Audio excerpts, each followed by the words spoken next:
For questions number 9 through 11 in your homework tonight, you're given a series of figures that appear to be parallelograms, and you're asked to determine if there's enough information to prove that they must be parallelograms. In class, we discussed the 6 different ways you can prove a figure is a parallelogram. So in this video, I'm going to review those 6 definitions, and then we'll take a look at a couple of examples. Number 1, we can prove an object is a parallelogram if the opposite sides are parallel. So in this figure here on the left, if I was told that this side was parallel to this side, and that this side was also parallel to this side, then I could say that this was definitely a parallelogram because by definition number 1, the opposite sides are parallel. Get rid of those marks. Definition number 2 says the opposite sides are congruent. So if we have the marks where we can prove that these sides are congruent and also the top and bottom are congruent, then once again we can say this must be a parallelogram by definition number 2. Definition number 3 has to do with the opposite angles being congruent. So if we were given the mark saying that the opposite angles, lower left and upper right, are congruent, and the upper left and lower right are congruent, then we can conclude that this is definitely a parallelogram. Number 4 says that the consecutive angles add up to 180. So in this situation, once again, we'd have to be given all 4 angles. Suppose we were told this was 100, this was 100, this was 80, and this is 80.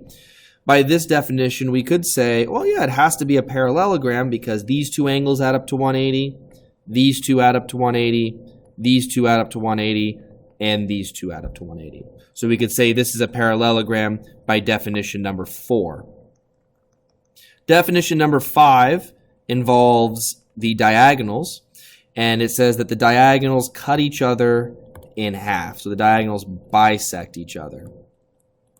And so if the figure had the diagonals drawn and we were told that each of the halves is the same length, then we could say it's definitely a parallelogram because the diagonals cut each other in half.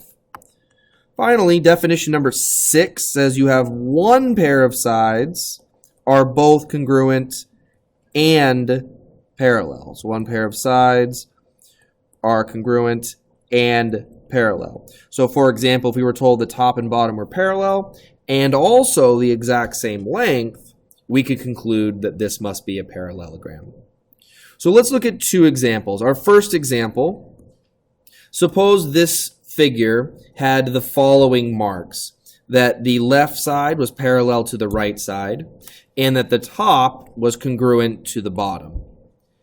Is there enough information to conclude that this object must be a parallelogram?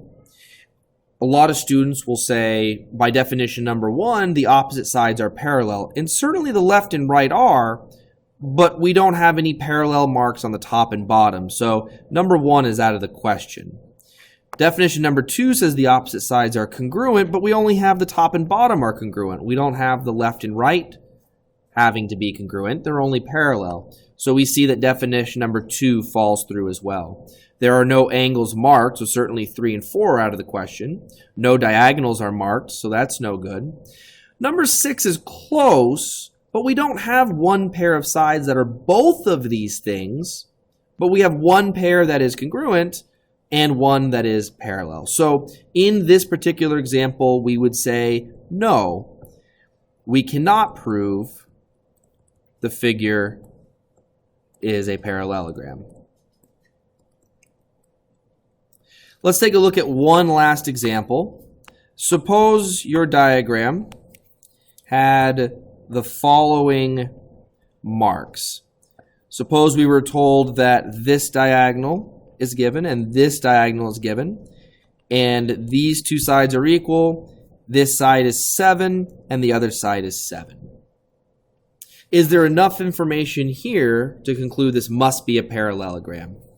As we go through our definitions, we arrive at number 5, the diagonals bisect each other.